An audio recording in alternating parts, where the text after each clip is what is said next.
Hello dear students, welcome to our worksheet series.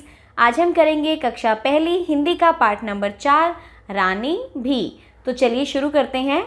पहला प्रश्न है, चित्र देखकर मिलान कीजिए। तो यहाँ आपको कुछ चित्र दिए गए हैं, पहले आपको उनको पहचानना है और उनके शब्दों के साथ उनको मैच करना है।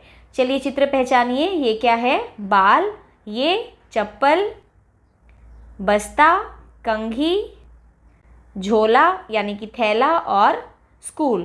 तो यहाँ आप रीड करेंगे और उनको मैच करेंगे। पहले है बस्ता, कंघी, स्कूल, चप्पल, बाल और झोला। तो आप इनको रीड करेंगे और मैच करेंगे। अब बताइए संबंध यानी कि रिलेशन। आपको बताना है कौन किसकी क्या लगती है। पहला है रमा और रानी। तो रमा और रानी आपस में क्या हैं? बहनें हैं। माँ और रानी, माँ और रानी हैं माँ और बेटी। माँ और रमा ये भी हैं माँ और बेटी।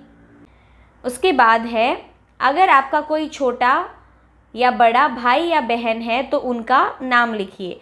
तो यहाँ आप उनका नाम लिखेंगे। उसके बाद है, र से शुरू होने वाले कोई 5 शब्द लिखने का प्रयास कीजिए। तो र से क्या क्या हो सकता है? र से रमा, रानी, रस्सी, राख, रात और रीना। तो इनमें से कोई भी 5 शब्द आप लिख सकते हैं। उसके बाद है बिंदु लगाइए। तो बिंदु यहाँ पर हम सिर्फ अनुस्वार की बात कर रहे हैं। अनुस्वार यानी कि जो लाइन के ऊपर लगता है और जिसमें नाक से आवाज़ आती है। नुक्ता के लिए हमने अलग से प्रश्न रखा है। तो पहले बताइए बहने, बहने में आएगा न पे, कंघी क पे, हैं, बालों, बालों ल पे आएगा, नहीं ह पे, पतंग त पे, बिंदु ब पे। और नुक्ता कहाँ लगता है? किसी भी अक्षर के नीचे लगता है। तो थोड़ी, थोड़ी में ड पे लगेगा, बड़ी में भी ड पे। दरवाज़ा तो ज के नीचे लगेगा। जब ये ऐसे लिखा जाता है तो उसको ज कहते हैं। इसके नीचे बिंदु लगाएंगे तो ये बन जाएगा ज। तो ये है दरवाज़ा।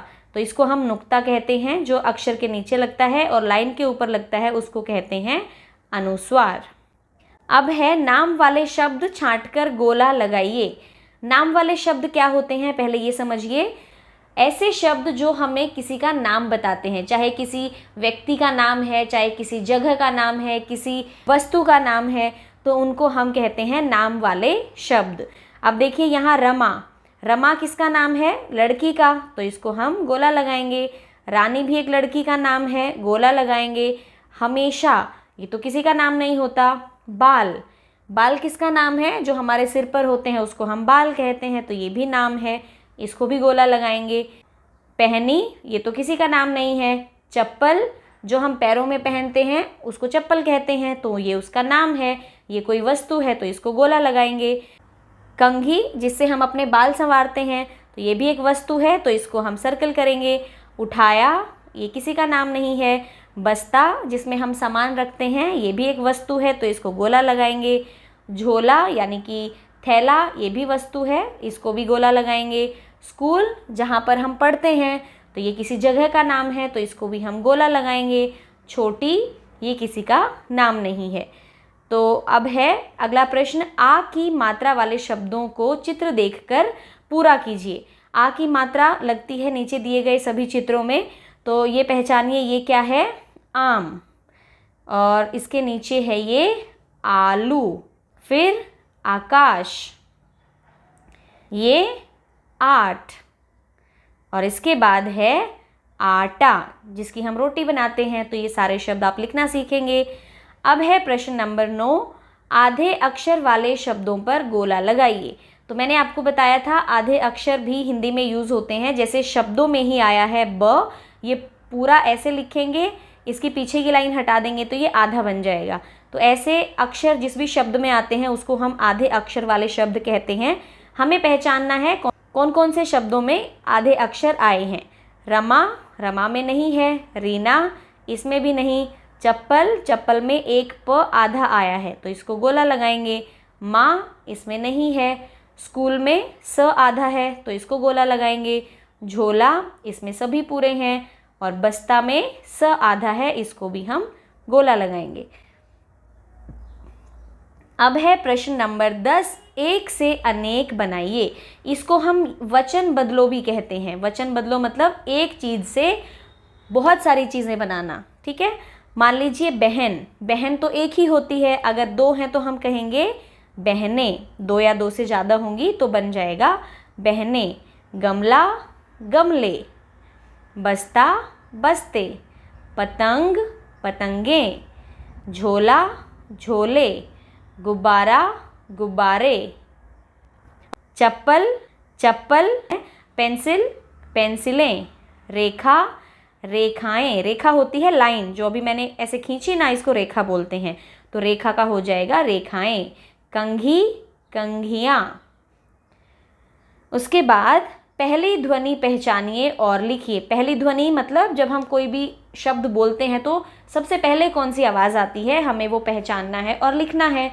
पहला है रमा, रमा में कौन सी ध्वनि आई, र। रानी, रानी में भी आई र। माँ, माँ में आई म। बस्ता, ब। स्कूल, स। चप्पल, च। छोटी, छ। बड़ी, ब। तो ये हो गई हमारी पहली ध्वनि। अब हम करेंगे अंतिम ध्वनि। इन्हीं शब्दों में हमें अंतिम ध्वनि पहचाननी है। अंतिम मतलब आखिरी। जब एक शब्द को हम पूरा बोलते हैं तो आखिर में कौन सी ध्वनि आ रही है। ये देखिए रमा, रमा में पीछे आवाज़ आई आ की, तो इसमें आएगा आ। रानी, ये बड़ी ई की मात्रा है तो इसमें आएगा ई। माँ, इसमें आवाज़ आई आ। बस्ता, इसमें भी आई आ। स्कूल, इसमें आई ल। चप्पल, चप्पल में भी ल। और छोटी, इसमें बड़ी ई की मात्रा है तो ई आवाज़ आई। बड़ी, इसमें भी बड़ी ई की मात्रा है तो ई की आवाज़ आई। तो ये हमारी हो गई अंतिम ध्वनि। अब है हम झोला कहाँ कहाँ इस्तेमाल करते हैं। देखिए झोला और बस्ता, इसमें क्या फ़र्क है। बस्ता होता है स्कूल बैग और झोला होता है थैला, जिसमें हम कोई भी सामान लेने जाते हैं, है ना। तो आपको बताना है हम कहाँ कहाँ इस्तेमाल करते हैं। तो पहला है सब्ज़ी लाने में, उसके बाद कोई और सामान भी लेकर आना होता है तो उसको भी हम झोले में डालते हैं। अब है हम अपने बस्ते में क्या क्या रखते हैं, चित्र पहचान कर नाम लिखिए। तो बस्ता मैंने बताया, स्कूल बैग, स्कूल बैग में हम क्या क्या रखते हैं, इसको कहते हैं कॉपी। ये हैं किताब, अब ये एक किताब नहीं है, बहुत सारी हैं तो हम लिखेंगे किताबें। फिर है पेंसिल, ये रबड़, इसको कहते हैं शार्पनर इंग्लिश में, हिंदी में इसको कहते हैं छीलनी। और ये है स्केल, हिंदी में इसको कहेंगे पैमाना। तो ये आप याद करेंगे। उसके बाद है अगला प्रश्न, प्रश्नों के उत्तर लिखिए। पहला प्रश्न है रमा और, यहाँ रानी आएगा, रमा और रानी में छोटी बहन कौन थी, तो रानी छोटी बहन थी। अगला प्रश्न है रानी ने रमा की देखा देखी क्या किया, तो जो भी रमा कर रही थी रानी भी कर रही थी, तो उसने क्या क्या किया। सबसे पहले तो बालों में कंघी की, उसके बाद चप्पल पहनी और फिर अपना झोला उठाया। अगला प्रश्न है माँ ने रानी को स्कूल क्यों नहीं जाने दिया, क्योंकि रानी अभी बहुत छोटी थी। फिर है रमा पढ़ने कहाँ जाती थी, स्कूल में। हम स्कूल की चीज़ें कहाँ रखते हैं, बस्ते में। तो ये आपको अच्छे से याद करने हैं, वर्कशीट को रिवाइज करना है। मिलते हैं अगली वर्कशीट में, तब तक स्वस्थ रहिए, सीखते रहिए।